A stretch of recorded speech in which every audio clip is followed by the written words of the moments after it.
Is it on, Amber? Yep, we're open, sir. It's not on my screen.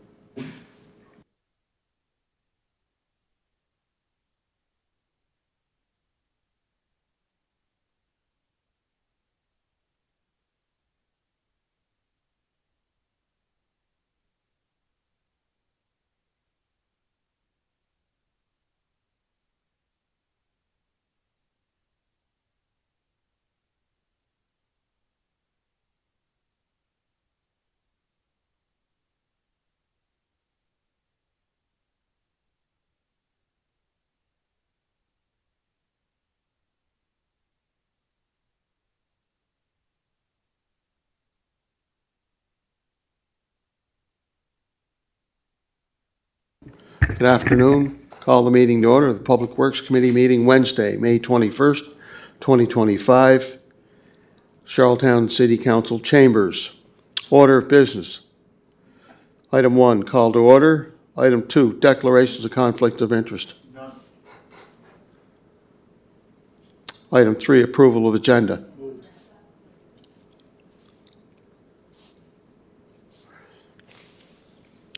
Item 4, adoption of minutes. Attached April 30th, 2025. Moved. Business arising from the minutes. Mr. Chair, page 6. Moved by Councillor McTart, seconded by Philip Brown, that the clarification on use of Canada Communities Building Fund on the 1.5 million to complete sidewalks that are on the current 5-year plan in 2025, 3-0. Where are we at? Are we with the original plan? Or are we on a new plan? I just want to know, because the councillor from the area has asked me once or twice, what plan are we on? Can I ask the engineer, Riley Tweel, or Mr. McKinnon Who was the counselor? for the ward? Yeah. Councillor Bernard. Who? Councillor Terry Bernard. Okay. Through the chair, to your worship. At this point, the 2025 plan is still as is. We haven't been able to revise the plan as discussed at previous council meeting that we will be doing. The only plan in place at this point is the original 5-year plan.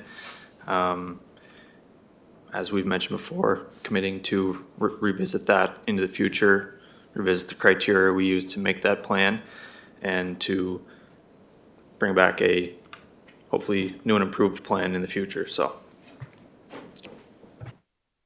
just to follow up, Mr. Chair. So there are 5 areas that are have already been designed, correct? Gone engineering design, and The design is underway for 5 sites. which includes Westcombe and I can't remember the other one. Yep, Westcombe is one of them. And that's what we'll go to tender on, all those 5. That's what we're designing at the Thank you. moment.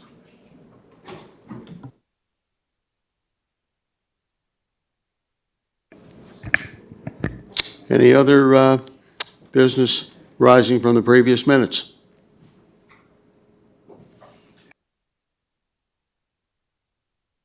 Okay, we'll get into our reports. Item A, certified arborist. 1, certified arborist. 2, hirings. Who's taking that? Is that you, Jessica? Okay. Thank you, Mr. Chair. Just for some background, council approved budget for 2 municipal arborists in the 23-24 budget, and we've yet to hire those positions. And myself and the former Public Works manager worked closely on that request to council. And I think that Fiona really shone the light on the need for those positions. And if it hadn't been for other municipal arborists coming from other provinces and our contractors coming to help us, we would have been in a really bad situation with all that tree cleanup. In addition to that, we're consistently behind on tree maintenance in the city. So the positions are very much needed.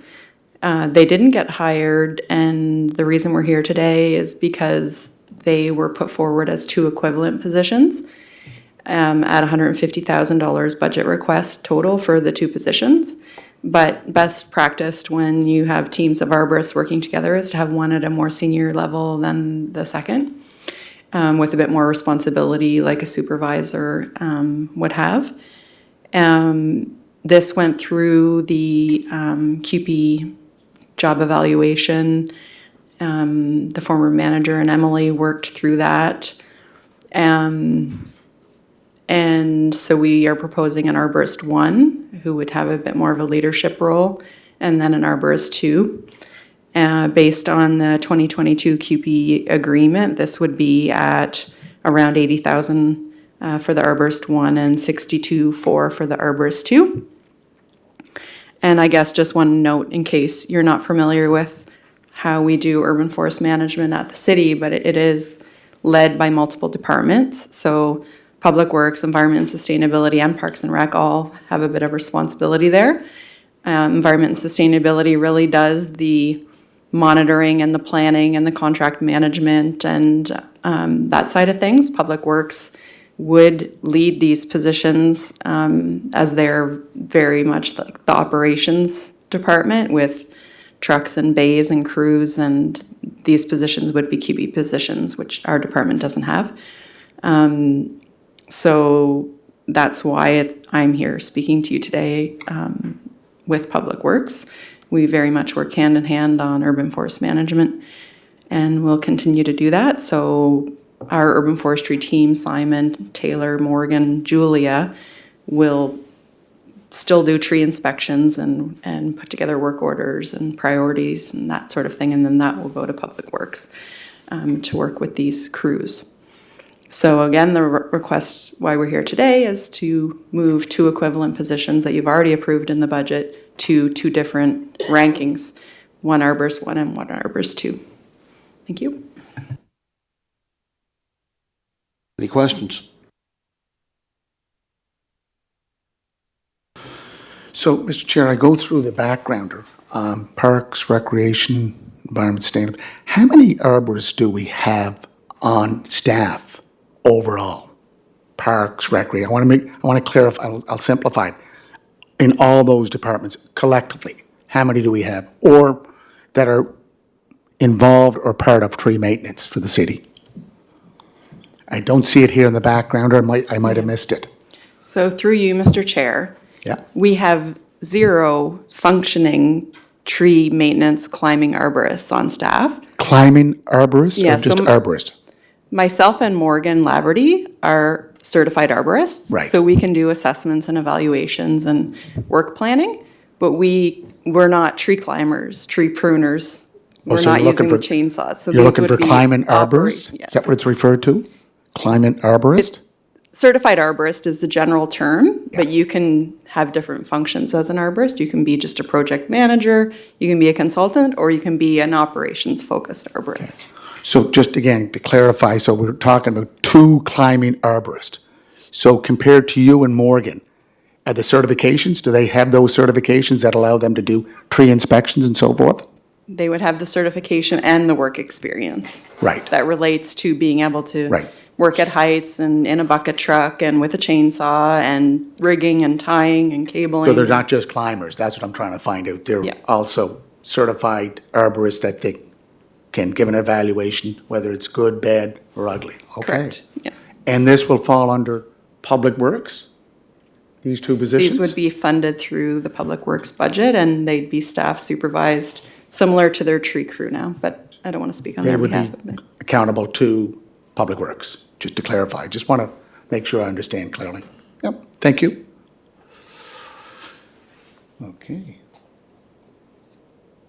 Any other questions? Okay, we have a motion. Moved? Move. Second? Motion carried. Thank you. Item B, 6, Thank you. Thank you. Six new 2,500 series work trucks. Right? Thank you, Chair. Earlier this month, a request for quotes was issued by our department for 6 new 2,500 series work trucks. We received 4 submissions. There was 2 categories, I guess, on the RFQ. Firstly, for a single cab work truck, which was 1 truck, and 5 crew cab work trucks. So, as I said, 4 submissions on both categories. We're here today to share the results and recommend awarding to the low submission for both categories, which in this case is Farrell Ford for all 6 vehicles. Okay, thank you, Roddy. So that's Farrell Ford's local dealer for six trucks. That's correct. Just want to ask you a question, Roddy. Who is Centennial Chrysler Dodge? Summerside? So there's Centennial Chrysler Dodge, and then there's Summerside Chrysler Dodge. There's 2 dealerships?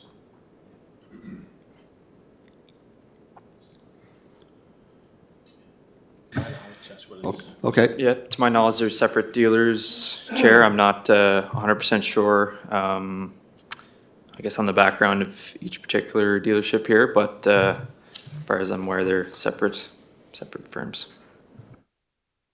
thanks, Roddy. Motion? Question? Yeah, go ahead.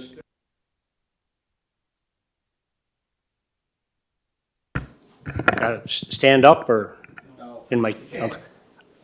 Yeah. I'm going to sit down. Yeah, usually a familiar name in here quite often on these quotes is Reliable Motors. Did they not respond? I was expecting to see maybe that they're in the mix, but or is it sometimes if they can't fill a seller can't fill the request that they choose not to bid, or? Through the chair, yeah, I mean, there could be a multitude of reasons why a firm, I guess, decides to or not to submit a submission for a particular procurement opportunity. The main thing from the city's perspective is that this is a public request for quotes. It's issued publicly on the website, and it's open to anybody who desires to submit. So certainly encourage, everyone to submit, or anyone who feels they're interested to do so, but can't really speculate on why any one firm decides not to. And I will just clarify, thank you to CAO, Centennial Chrysler Dodge Jeep Ram is in Brudenell, so not Summerside.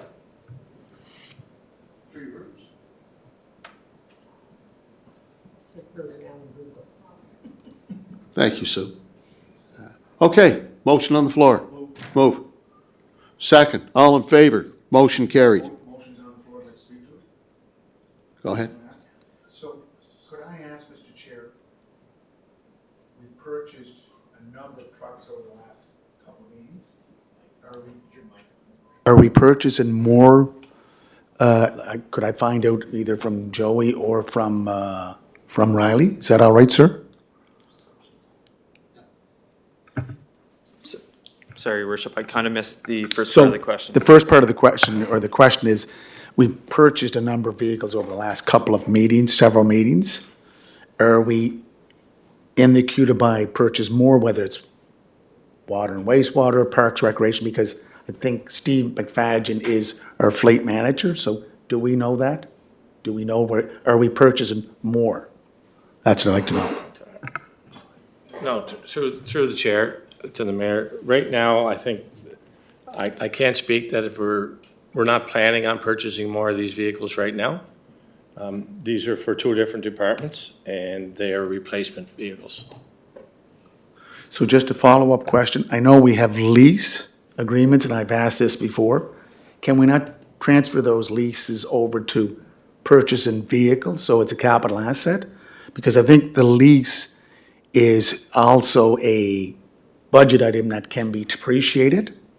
I thought leases came out of operational, but I think we were told in finance that leases are also depreciating assets. So is there a possibility of going to purchasing our vehicles instead of just continue to lease? Through the chair, are the lease vehicles you're referring to, Your Worship, the ones? Through enterprise? Okay, yeah. So the reason we lease those is due to the fluctuation in kind of vehicle needs throughout the year. Obviously, in the winter, the staff of Public Works is much smaller. We don't have the need for as many vehicles, so more economical to lease those vehicles for the period that we just need them and not have excess vehicles sit all unused all the way through the winter. So I'm not too sure on the financials in terms of the depreciation and stuff, as you mentioned, but operationally, that would be why we are going towards the lease as opposed to purchasing those particular vehicles. Yeah. So just again, clarify, the lease is a operational expense. It's not a capitalized expense, right? So it comes out of operational budgets. And if we're buying vehicles, or we're leasing vehicles, like we were looking at enterprise for a longer term, that was going to be a capitalized line item.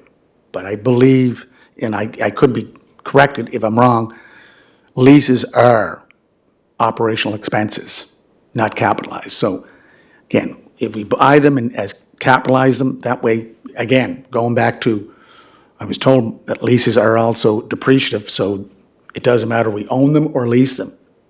I think we should be looking more at having the fleets in place so we don't have to lease. If I may, Chair. Through the chair to Your Worship. So there are different types of leases. I think the vehicles that we rent seasonally are really more a rental, although there is a lease agreement. It's a very short-term rental arrangement. So the way the accounting rules work in terms of capitalizing leases and depreciating those assets that you're leasing is you have to transfer substantially all of the economic benefit of that asset to the lessor. We would not be able to capitalize and depreciate those vehicles that were rented for a few months in the summer. There may be a few leases, what would be considered capital leases on the books from some of the first few vehicles that come in through the enterprise arrangement that we later unwound. So those may have been capitalized, but I can't speak to those exactly. If that was the case, those would be capitalized as assets and depreciated over time.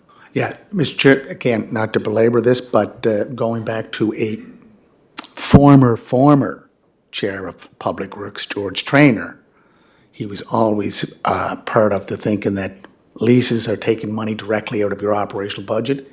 It's best, as it was stated here today, it's a short-term lease, so we can't depreciate, there's no depreciative value to it, which means there's no really advantage when you're a public corporation or a public entity for depreciation. It's only in the private sector.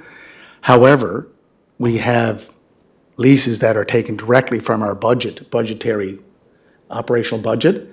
I would just like to ask if we can focus more on purchasing our vehicles so that we own them and that we can capitalize them. That's what I'd like to see come in the future. Thank you. So what we'll do is we'll ask for senior staff to do up a synopsis of the pros and cons of purchasing versus leasing and the different types of arrangements that Danny Jenkins had referred to. I'm in favor of the Because resolution. we do lease some vehicles. And there's an advantage to having the vehicles turn over in terms of maintenance. I haven't heard anyone talking about maintenance there. I mean, why keep a vehicle that's X number of mileage and maintenance and repairs? There's got to be a turnover.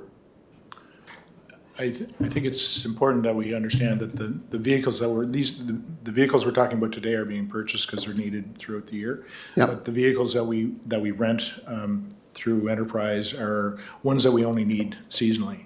And they'd otherwise be sitting around rusting and collecting dust for the other months of the year. So the decision is made on a business case that we are better off to rent those seasonally and not purchase and capitalize them because they would not have value. No, I fully understand that. I'm just saying that if we want to cut down our operational budget in terms of renting, leasing, we can capitalize the asset by purchasing it, and whether you put them in the back 40 yards off McAleer Drive, to me, that's not significant. I think our vehicles are used all the time, whether we had them on temporarily for the summer or all year round. What we'll do is we'll ask our senior staff to do a report on that. Okay, go ahead, Joe. We, in the summer, when we have our higher staff, we do use much more vehicles. We need them for staffing. In the winter, we had typically before, they would be parked up in the yard. We didn't have as much staff on. And we found that we had a lot more maintenance to those trucks that were just sitting in the snow all winter. And then in the spring, we would have to do a pile of maintenance to the truck or in the fall before we put it away. And this way here, we have a rented vehicle that it comes in, it's here for a short period of time. It's typically a brand new vehicle, and then it gets returned without a maintenance fee. Yeah, I think what you're asking, Mr. Chair, is sufficient. No, it's a good answer, but they'll put something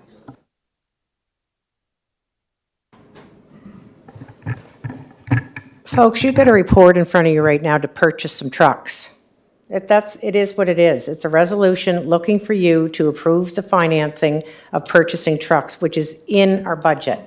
To go down the yellow brick road of delivering you a report on the merits of renting versus purchasing, it's already been explained on the rail that there are circumstances where we need to lease and it's more prudent to do that. So to Joey's point, we don't have trucks and other city vehicles sitting around rusting all winter long in the exposed environment. So I really can't imagine why we would elicit a report that's going to tell you exactly what we just explained on the rail. It's just really frustrating when we're just trying to move forward operationally to be constantly getting jammed up with these paths on. We know already what the outcome is going to be and we've already provided you with the requisite material.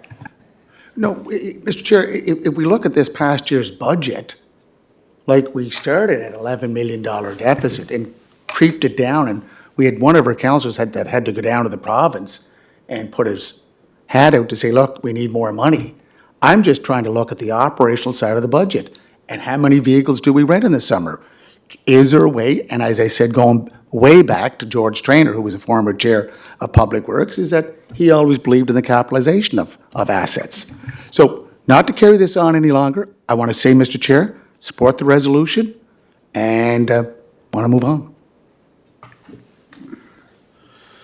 Okay, we have a motion on the floor. Move. Second. All in favor? Great, thank you.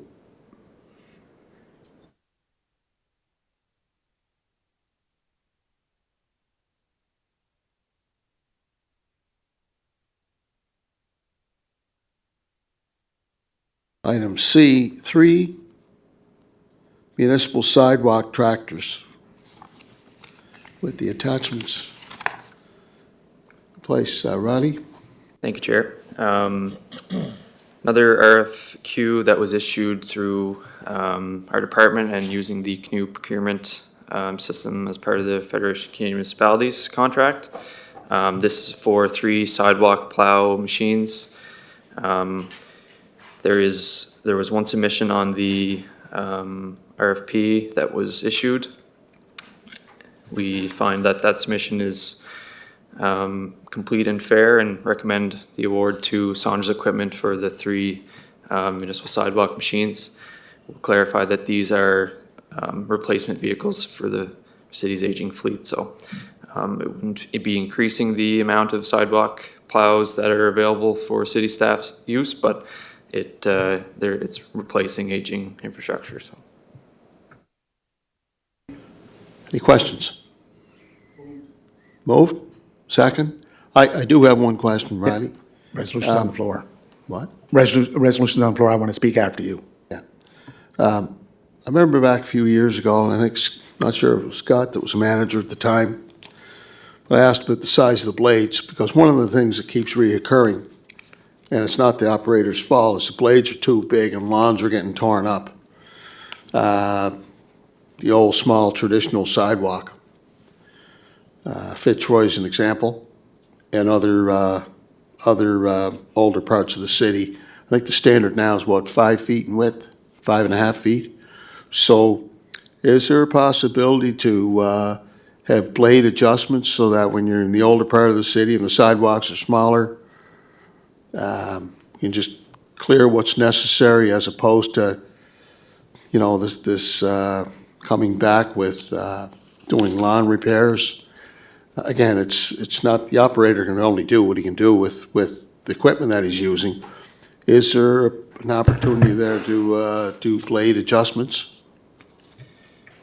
There may be some opportunity to do that. I will pass it over to Joey in a moment, but typically what they'll do in areas that are narrow is angle the blade such that the sort of the width facing the oncoming direction is a little narrower than the actual physical blade.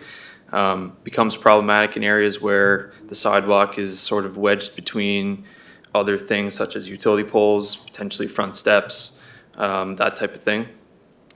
Do our best, as you mentioned, to avoid damaging front lawns and of course repair them in the spring as needed.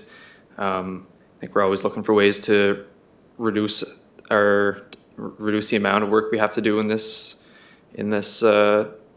context. So certainly see what can be done, but like I said, I'll pass to Joey. He will have better operational insight. Through to the chair, the reason that the blades are the width they are is the wheelbase. So we have to be able to, we can't have a blade smaller than the wheelbase because then the machine won't be able to plow through the snow. So the blade in front is actually clearing a path for the wheelbase of the vehicle. So like Riley said, we can turn it from 5 feet to 4 feet, but we can't go any narrower because of the wheelbase of the vehicle. What would happen if we had a smaller blade is then our tires are out into the heavy snow and we'd end up riding up and we'd be hung up. Then they just don't make a smaller vehicle. Thanks, Joe. Well, just a follow-up question. Is it our standard now when we're installing sidewalks, I guess where you're able to do it, is to widen the sidewalks as opposed to doing a replacement from a traditional sense where I think they're what, 3.5 feet? That is the approach. So yeah, as you mentioned, the older part of the city in particular, there are a lot of sidewalks that are quite narrow, as narrow as 3 feet, maybe a meter. When we're going to do replacements, we're aiming to widen them out as much as we can, striving for 5 feet as sort of the minimum, even wider in some cases where site conditions allow us to do that.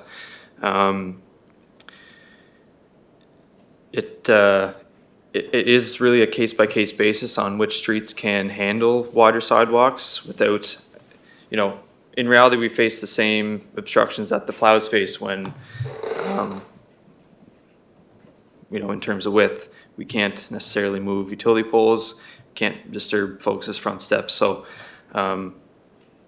in general, always striving to go to a width that we don't run into these problems, but very much a case-by-case basis, and there's always some adjustments that need to be made. Thank you, Rodney. Thank you, Joe.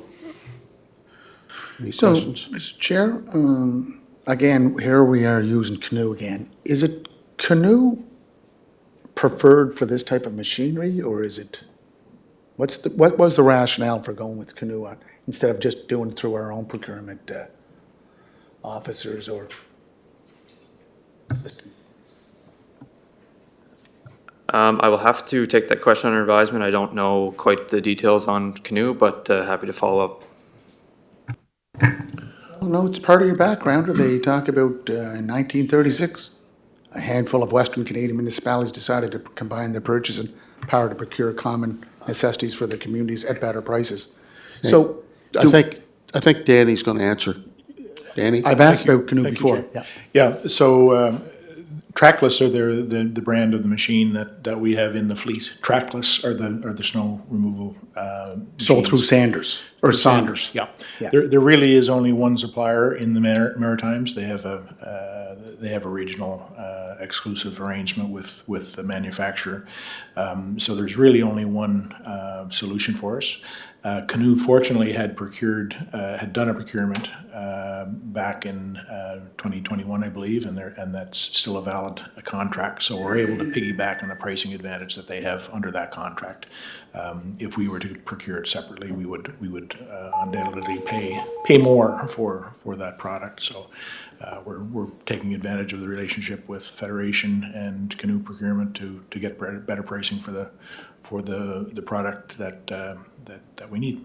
So that, Mr. Chair, so that has happened, we've seen that, where Canoe went out to tender for, let's say, sidewalk plows, and a municipality went out on its own, that it showed that the price was higher for the municipality that went out on its own. There's data on that? I'm just wondering.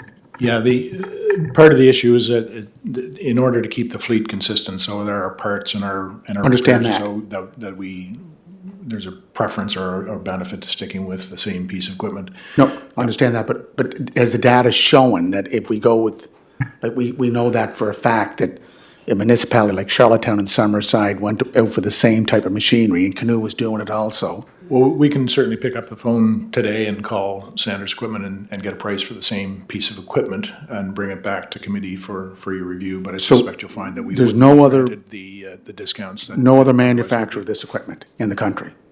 It's only in the Maritimes. In the Maritimes, sorry. So Saunders Equipment is the sole distributor in Atlantic Canada. It's a distributor, it's not a manufacturer. That's right. Right. So I'm asking, are there any other manufacturers in Canada or US that make this type of machinery? Like Saunders has one type. Right. There must be other, There's other types of equipment for sure, yes. or suppliers. If you're talking different types of equipment, No, I'm talking about this type of machinery that we use for our sidewalks, to clean the sidewalks, sand the sidewalks, salt the sidewalks, that type of machinery. There must be more than one manufacturer in the country that does it. I'd have to check and get back to you, Yeah. I'm sorry. So I keep coming back to Canoe, that, again, we keep asking for a procurement bylaw. This would address this issue. Like, we need to have something in place. So I'm going to support the resolution, like the historical background about Canoe. I met up with them in Calgary last year at the FCM. So it's, again, it's just to get ourselves in control of our procurement destiny. So I'll move it, sir.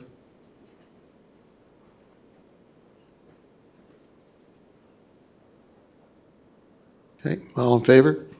Motion carried. Okay. Okay.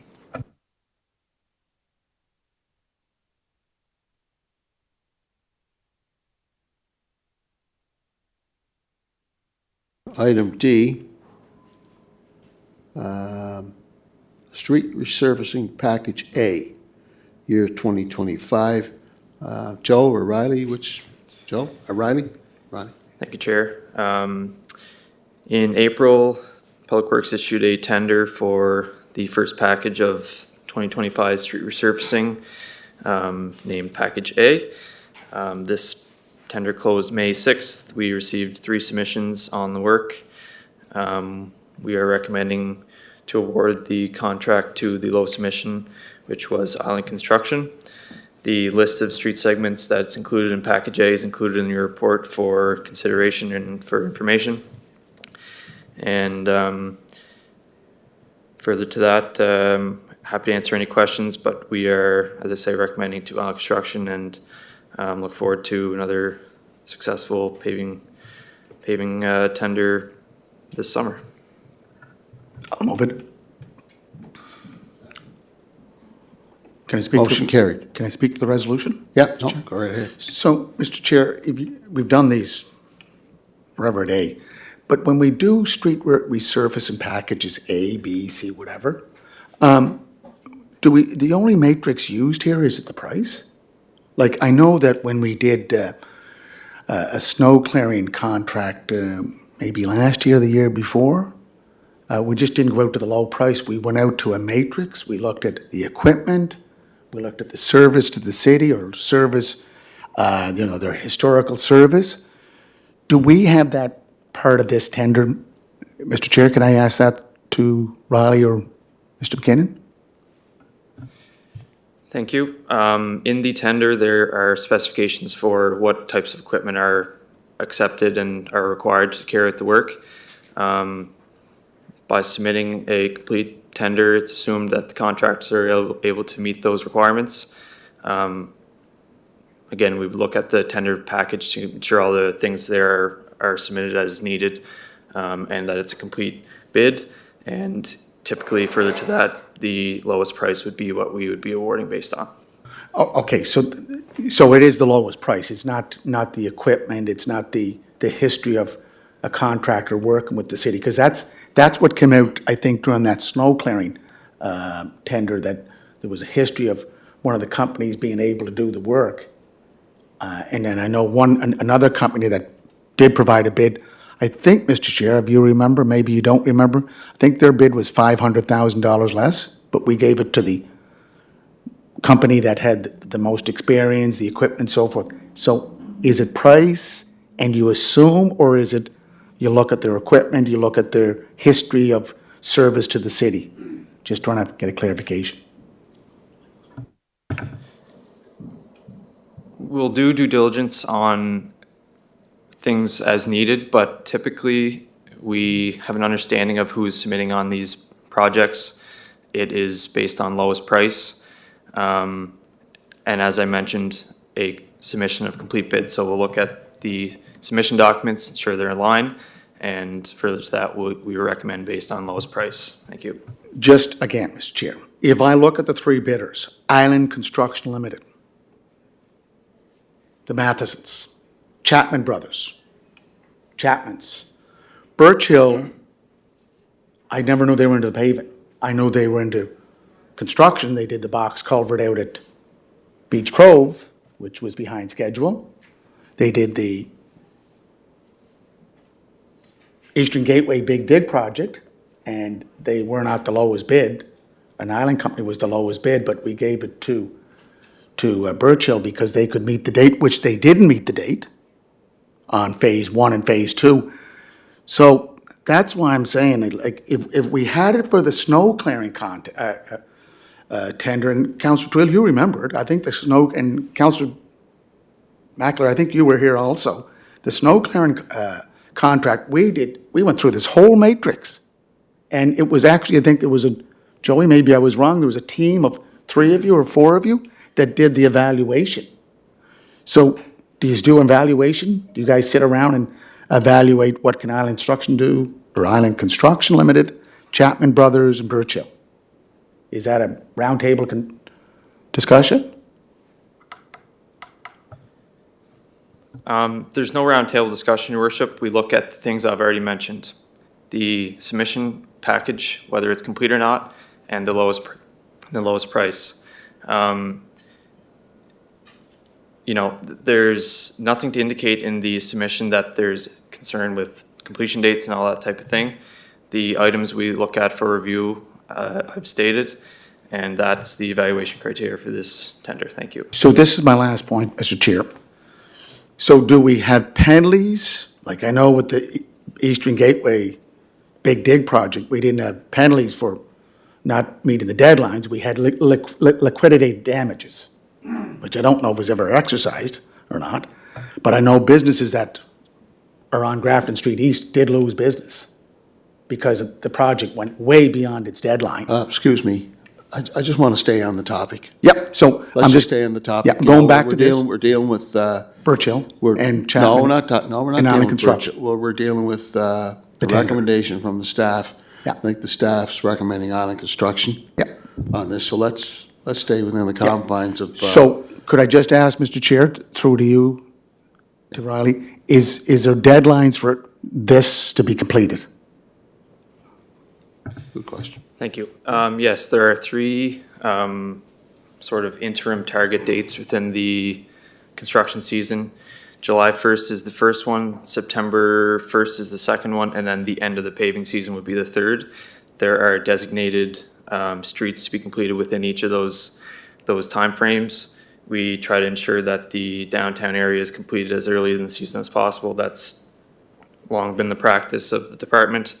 Certainly if there's school zones, those would be addressed before school resumes, that type of thing. Anything that's outside of those categories would perhaps fall later in the season or be kind of lower priority to get done right away.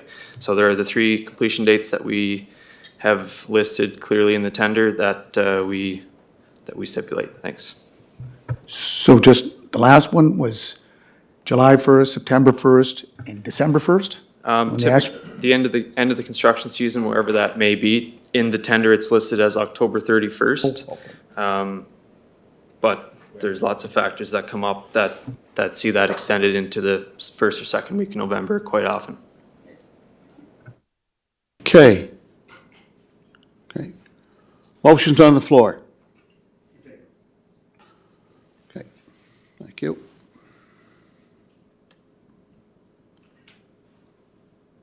All right, let's see now.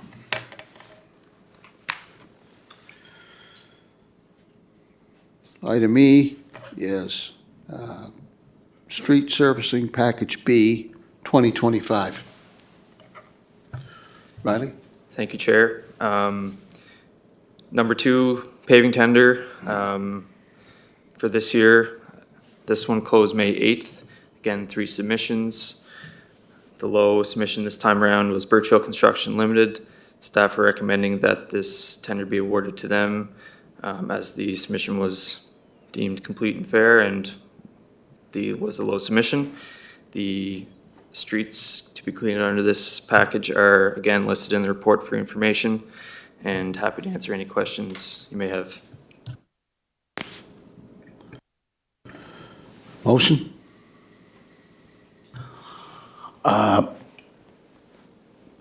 Just, if I reference the questions I asked in the first tender, it applies here. We have, like, the matrix is just more or less based on the price. We have 2 established bidders, Chapman Brothers Island Construction Limited, that have a record of doing great work, equipment, completed dates, and a history. So I can't support this. I know it's a different, like, again, we go back to some of the tenders. We had a $500,000 difference on the snow clearing tender. We had, Councillor Twill, I don't know what the Eastern Gateway Big Dig project was, but I know Island Construction was the lower bid. But they couldn't meet On the, coastal. sorry, Island Coastal. That's right. So, guys, this, to me, I can't support it because of some of the issues I brought up with package A.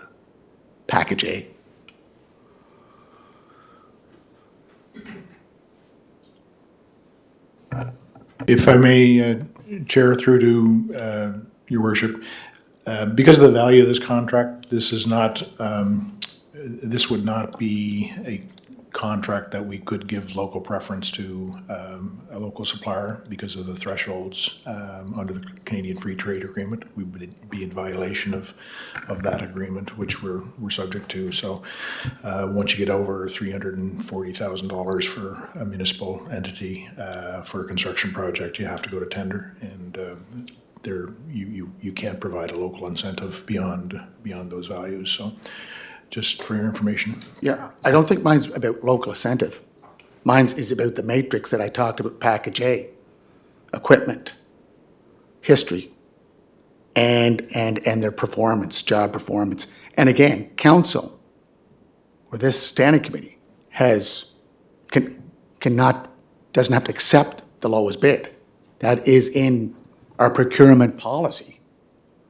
Yeah, and I think to echo what the acting manager is saying, I think we have confidence in terms of their equipment and capacity, so there wasn't a differential between the bidders that were considered.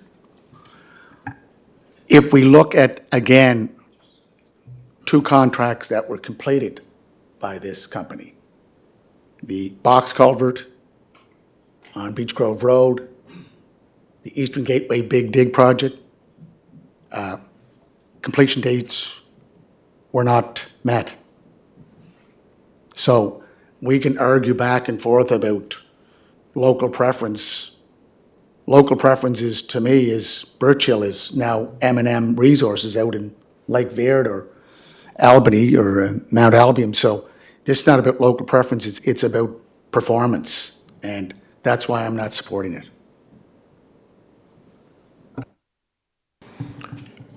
Thank you. Yeah. Yeah, no, just, as I understand, I know in package A, I guess it was clear cut was Island Construction, and I guess for the most part, Island Construction is, well-known company in this space for sure. As it relates to the second one here, I'd like to understand, I believe, it's recent that Birch Hill basically purchased M&M Resources, and I'm not as familiar with M&M Resources, I guess, in the paving space, but I understand, I guess they are, but I just wondered if staff or Riley and your team can speak to a little bit more about, anyway, it's Birch Hill, but was M&M in terms of their equipment process and how they measure up on, I know the mayor's talking about a matrix, but I'm sure you have done some kind of an evaluation or have some knowledge of M&M as it relates to their capability. Thanks. Through the chair. Yes, that's right. To my understanding, there was a purchase or partial purchase of M&M Resources by Birch Hill. M&M completed a street resurfacing package for the city last summer. We had success with that contractor. Their quality was, up to what the expectations were. We had met with, their staff and did a site visit to their plant and had no concerns with their capabilities. This was prior to them carrying out the work, and looking back in retrospect, I think we were of sound mind and judgment at that point. We did not have concerns with how the work was carried out, and it was, in my opinion, successful paving tender. I do understand there's some carryover and overlap with the staff of M&M now with Birch Hill. My recommendation is, as listed here in the report, that we, as staff, don't feel there's any concern with awarding to Birch Hill for this package. And I would stand by that recommendation, and again, happy to answer further questions if I can clarify anything else, but that's our recommendation on this matter. And I guess for the record, I'm prepared to support the recommendation on package B to, I guess in this case, Birch Hill. Thank you. So, Mr. Chair, again, I don't think Reg Trainer's staff is moved on with this group. I think they have a new general manager, Birch Hill, for their operations here, correct? Do we know who he is? I do know who the general manager is, yes, Your Worship. I do believe there's some carryover between the staff of what was formerly M&M and now Birch Hill. More on the actual, site staff and the folks physically carrying out the work. this is without getting into details on their staffing matters, which of course I am not abreast to, but, yeah. So, Mr. Chair, again, the matrix to me is not similar. It doesn't have the contrast or the comparison to what we did with some other past tenders, but we should have that as part of this going forward because, you're talking, we get $5.2 million in the budget to do repaving. That's over the last couple of years, it's done great work for the city. And I'm just looking at timelines, I'm looking at experience, and I'm looking at history, and that's why I don't support the resolution of $1,857,593. But if the council wants to put the resolution on the floor, we can vote on it. I'll second it. Second the tender? I'll second it, but we have to vote. I want to call the question. Okay, question. Yeah? Who's in favor? Who's against? You have to break the tie. Well, obviously, we don't have a consensus here. You went on to great lengths, Mr. Mayor, about, what were some of the words you used? I tried to capture them. Matrix. Criteria, timelines. Yep. Experience. So you feel quite strongly that, as the mayor of this city, that you're not supporting the lowest bid because, paraphrasing here, maybe you can help me. Yeah, no, You can help me here. I'll repeat it. Okay, go ahead. So if you look at what we did for, now again, I know you don't like the comparisons, but the comparisons on the snow removal contract, they used a matrix and they roundtabled it at Public Works to say, do they have the equipment? Do they have the experience? All those were tallied up and the lowest price was from another company, but they did not meet the criteria. If you look at the criteria for paving, you cannot find a better company than Island Construction Limited or Chapman Brothers. These guys know the business. They've been around for years, and it's not about local preference. This is about the equipment, the staff. I know some of the staff on in both companies, Chapman's and Island Construction. And as I said, there is a new general manager, Birch Hill Construction. But I can tell you, I'm confident that timelines, July 1st, September 1st, October 31st, with the contractor that has submitted the lowest bid, those were not adhered to in two projects I know of. Beech Grove Road Bridge, or the box culvert, and the Eastern Gateway Big Dig project. You were here, Mr. Chair. You mean the $8 million expenditure? Yeah. That's 14.2. No, but I'm talking the road that went from Water Street to Grafton. That was an $8 million expenditure, right? Part of Is that what we're talking about? That's part of the project, yeah. Yeah, I was the only one that voted against that. But At the time. those deadlines were not met. And- Pardon me? Okay. And a lot of businesses, the businesses on that Grafton Street East suffered. But we were told by and you were here, Riley and Joey, that anyone can go after liquidated damages. I think he referred to them as liquidated. The proper pronunciation is liquidated, but he was saying liquidated, but it's liquidated damages. And I don't know if anybody ever went after that. But that's why I'm not supporting it, Mr. Chair. And you're supporting it. I'm supporting it. I'm supporting the recommendation.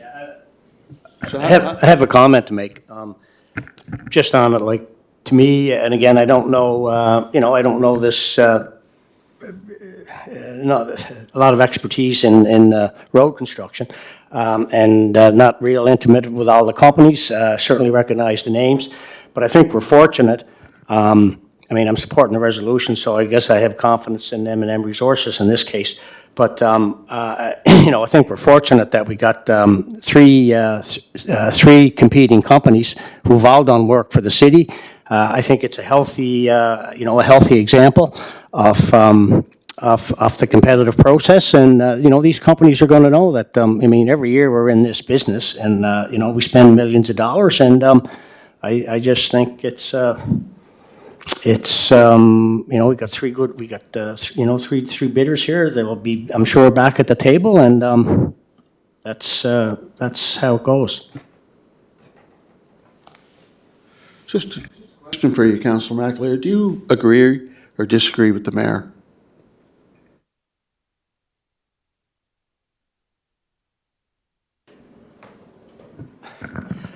Do I agree or disagree with the mayor? I guess the mayor's made his own points. I'm happy with the information I got from staff, which is namely, I wanted a sense of, does M&M Resources have the have the capacity and the ability to deliver on doing paving? So that'd be my answer to that. Mayor's got his own lens. I have mine, and leave it at that. Chair, if I may just respond, former manager Scott Adams not here to speak to it, but in terms of the deadlines that were missed back on the Eastern Gateway project, my understanding was that there were some significant terrain challenges that were encountered that weren't anticipated, that were justifiable reasons for some relatively minor delays in that project. The director responsible, or Riley, may be able to speak to that, but I think generally speaking, Public Works were fairly satisfied with the completion date on that project. Can I just add, Mr. Chair, I sat through all these meetings and asked the questions point blank. Riley was here. Joey was here sometimes. I was asking, where are the dates? We had milestones. We had benchmarks for this contract. When you run into a situation that was not there, it's called a change order. You submit a change order. And that change order, we didn't know it was an extension to the deadline. We never knew, because I kept asking the questions. Didn't get the answers. So you got July 1st, September 1st, October 31st. Now, October 31st is amendable, because it can go, I think the paving companies stay open till December. They're going later and later every year. So this could go later. I'm just saying that I sat through here, Mr. Jenkins, I sat through these meetings. Councillor Tweel was here. I was asking the questions, right? And I was referred to the timeline they gave us. The reason the bid was lost to Island Coastal, because they couldn't meet the deadline. That was why, and they were $800,000 less. So, I'm coming back around to this, Mr. Chair, because I sat through these meetings, clearly displaying the timeline that the company issued and did not meet. So, look, if you want experience, you want knowledge, you want a workforce that knows about the paving industry, I'm not supporting the one that's there now. That's what I'm saying. So I'm going to call the question. Okay, I don't support it either. Okay.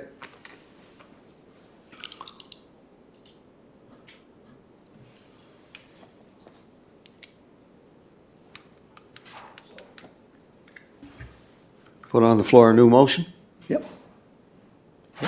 Okay, go ahead. I put it on the floor on the new motion. The next lowest bid is Island Construction. I want to put the Island Construction on the floor to complete package B. Okay. We won't need to second. Do you want to second it? No, okay. All right, I'll second it. I can't second it. So how do we get it on the floor? He's not going to second it. I can second it and go for it. So we can, put it on the floor. Yeah, I'll second it. Okay. Okay. All right, I'll second it. Okay. Okay. You're against? I'm in favor.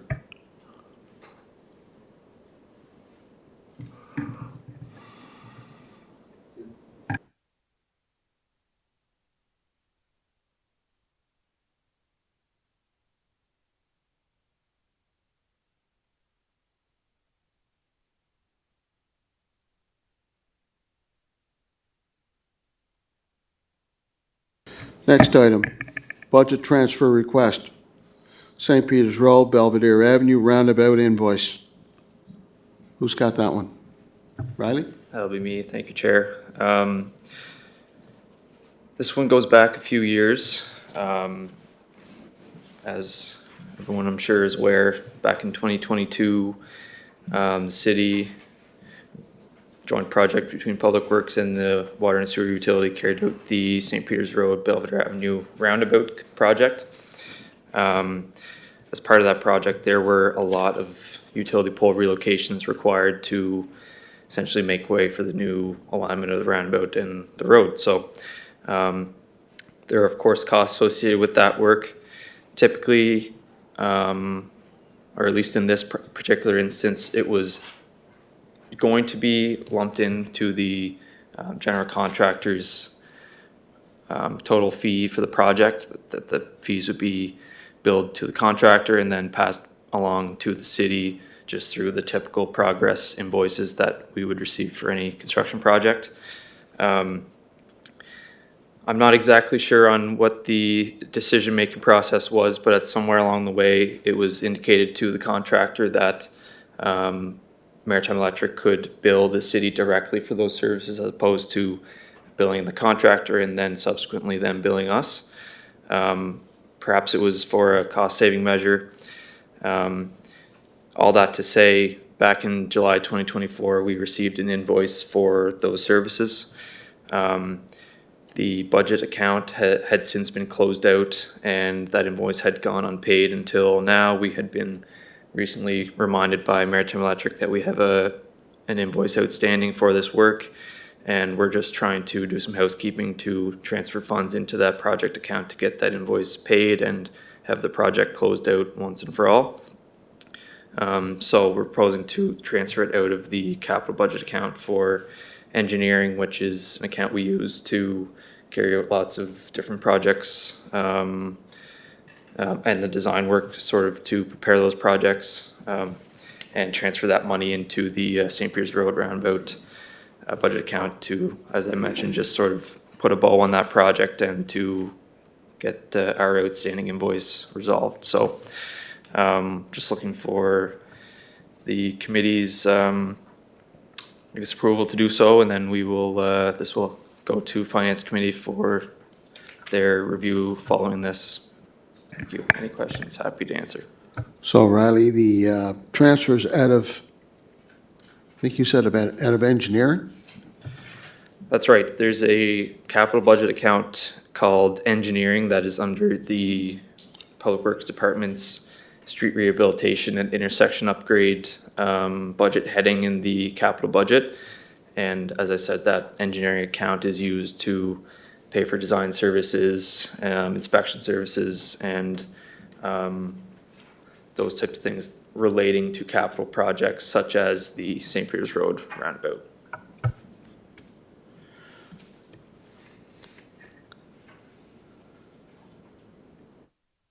What was the year that the work was completed, Riley? 2022, the roundabout was constructed.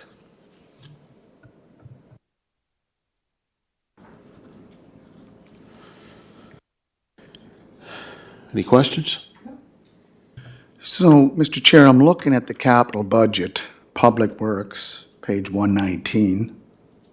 Property acquisitions, municipal buildings, parkades, fleet equipment. What one was it under, Riley? Is it under urban beautification, traffic, street rehabilitation? Did you say? Street rehabilitation and intersection upgrade is the budget heading. Yeah, it's got University Avenue rehabilitation, street resurfacing, engineering, 600,000. So you're taking it from there, correct? That's the account we're proposing, yes. Okay. Did you have anything else budgeted for that?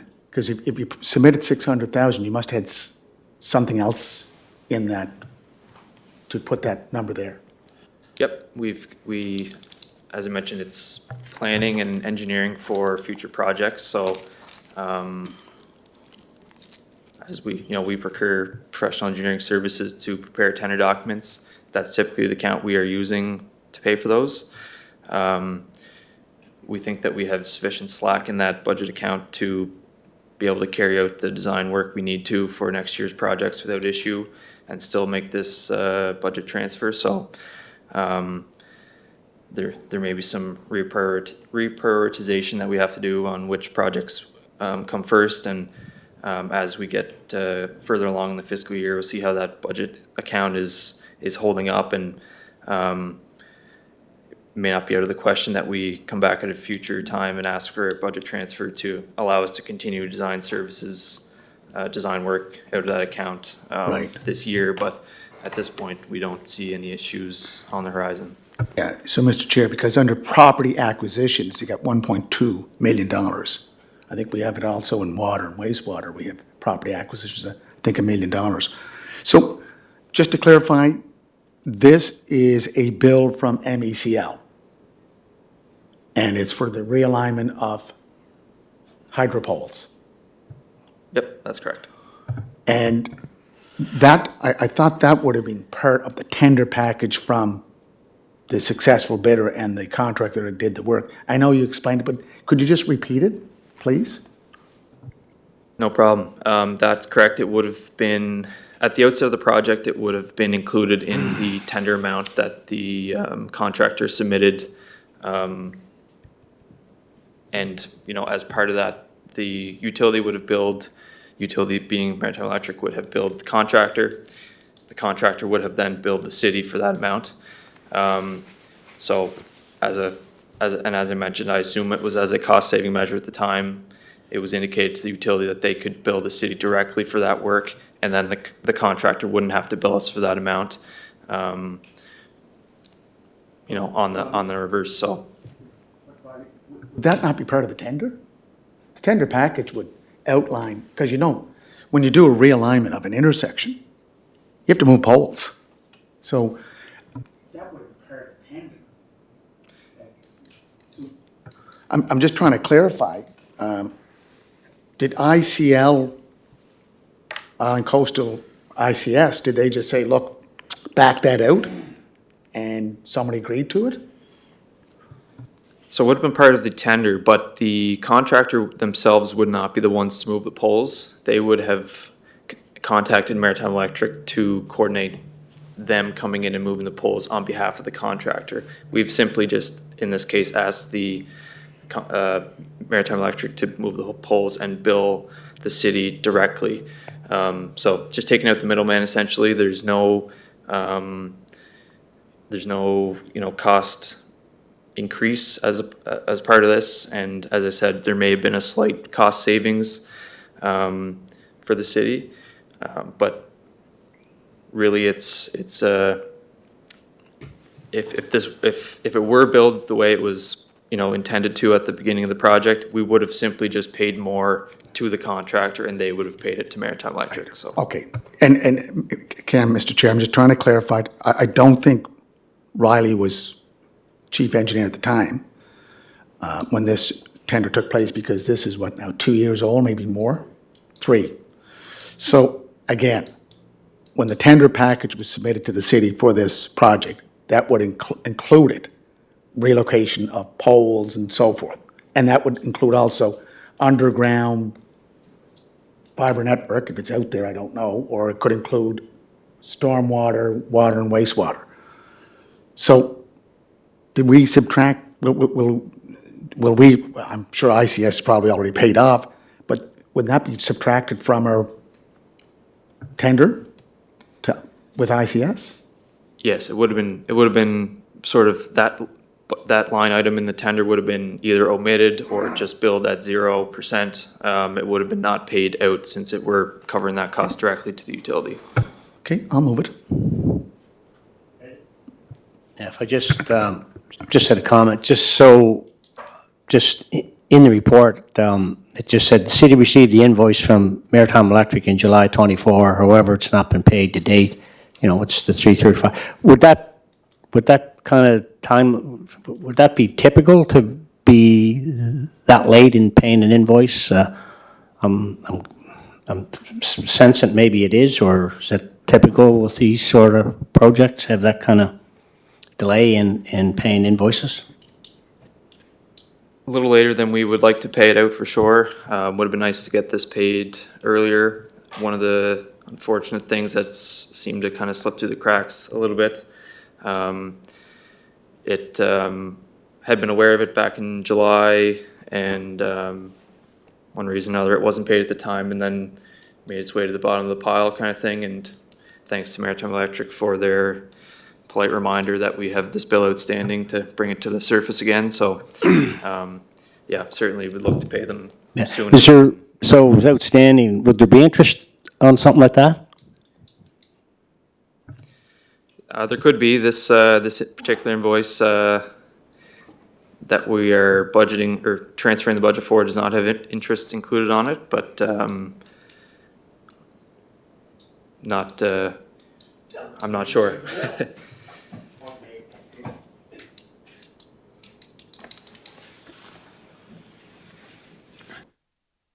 Okay, we have a motion on the floor. Move. Second. All in favor? Motion carried.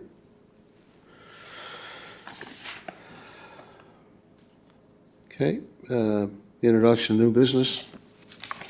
Seeing none, move for adjournment. Move. Second.